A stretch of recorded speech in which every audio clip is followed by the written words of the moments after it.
Hey guys, my name is Monsel. Today we're going to talk about how to quit caffeine without the withdrawal symptoms and the brain fog and all that jazz.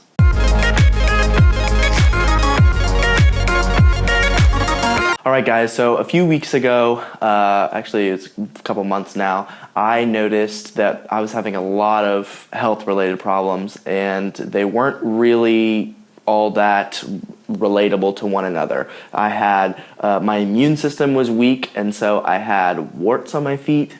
I had a lot of problems, like I was having a conversation with somebody and I was literally falling asleep in the middle of the conversation, in the middle of the day. And so I was having all these problems focusing and stuff, and I didn't know what it was, and I thought it might have been an addiction to caffeine that was overworking my adrenal system. And so I decided I was going to quit completely. And the process of quitting was relatively easy because I developed a 3-part process. And the process starts with a weaning phase, and then it has a replacement phase, and then a reintroduction phase. Now, if you are struggling with symptoms of like being tired, or you're just like falling asleep in the middle of the day, or you just feel like you don't want to be taking like caffeine or drinking so much coffee, you might want to think about using these 3 phases in order to quit without all these problems. Now, you're going to want to do 2 different things depending on who you are. Now, first of all, if you're a light caffeine user like myself, your weaning phase is only going to take about 2 to 3 days. If you're a heavy caffeine user like my friend Henno here, who is constantly looking for caffeine, and he needs coffee. He's crazy. Coffee? So, yes. So if you're a heavy user and you're struggling and you have like maybe 150 to 250 milligrams a day, then you're probably going to only want a weaning phase of 3 to 5 days. So you're going to extend it a little bit so that the effects aren't so strong right away.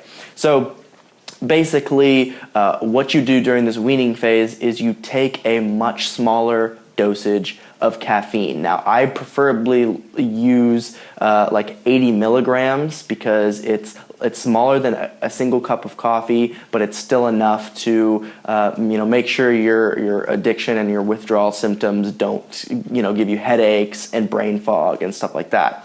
So today was day 1, and I am really excited that day 1 went as well as it did. Hey guys, today is day 3 of no caffeine, and I just wanted to give you an update. Yesterday, day 2, was actually really easy to do.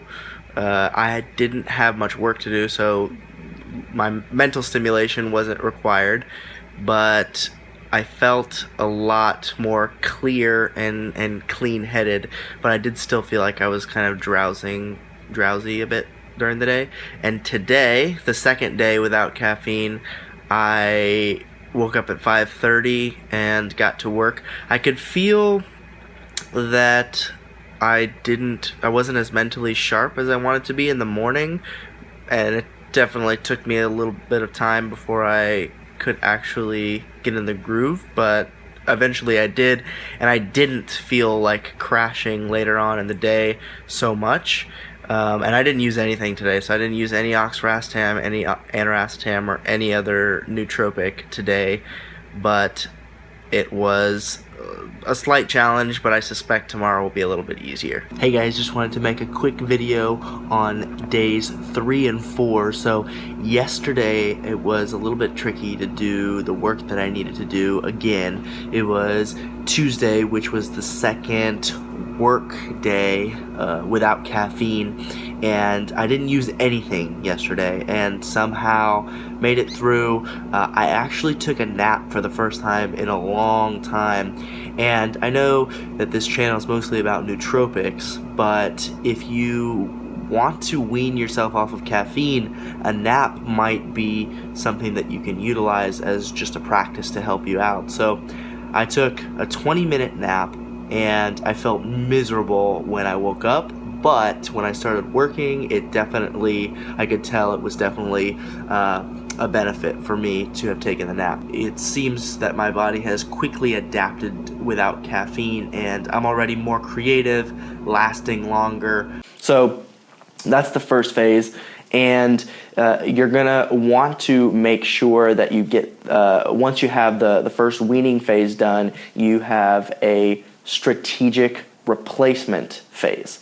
Now, the replacement phase is important because you have two different options. One is to replace caffeine with nootropics that help you prevent the side effects, prevent the headache, prevent the brain fog, and then you have other supplements that can help you to increase the focus and attention in the same way that caffeine did. So you have these two different angles. Now, the one, reducing your stress after not using caffeine can be done through two nootropics, one of which is rhodiola rosea, which is an adaptogenic herb that's been used by Vikings and traditional Chinese cultures for thousands of years. And that is an adaptogen that is actually meant to help you handle stress. Sol Orwell, the founder of Examine.com, has even said that it's really useful for him for cycling off of caffeine, and you can use it as well. So the second option for handling the stress is L-tyrosine, and this is just an amino acid that has been used by tons of people, but the studies often are on military personnel, and the military personnel go through Hell Week or serious training for a week, and the L-tyrosine helps them to maintain their cognitive performance while under stress. So that's a really good option. Those two are useful for reducing the effects of stress when you stop using caffeine. Now, if you want to enhance your focus and your concentration, which is what probably half the people or more that take caffeine are trying to do, there's a number of different options, and they're all a little bit subtle difference-wise, but they can all still help, and they've helped me through my process of quitting caffeine. And the first one is phenylparastam. If you're familiar with the parastam family, this is just parastam, but it has an extra phenyl group, and for whatever reason, biochemically, phenylparastam hits much harder, and it's way more stimulating. In fact, it's so stimulating that the Olympic Anti-Doping Agency has banned it for all its athletes. But luckily, you can use it instead of caffeine to do whatever work that you're using. So phenylparastam is one option.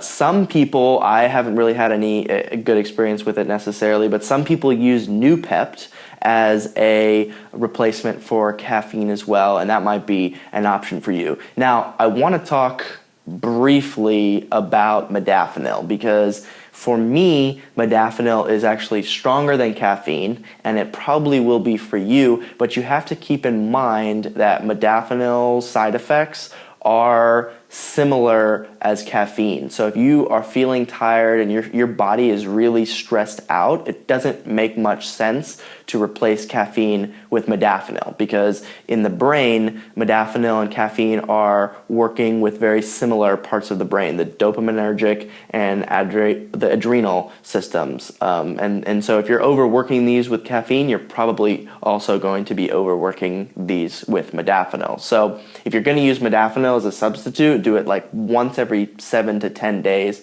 and definitely don't take it every single day. So if you follow the three phases that I outlined in the video, you're probably going to have a much better time. You're not going to have the withdrawals. You're not going to be like this freakish zombie trying to go through your workday not doing very well. So try and utilize that. If you have any questions, just leave them down below, and I will see you guys next time.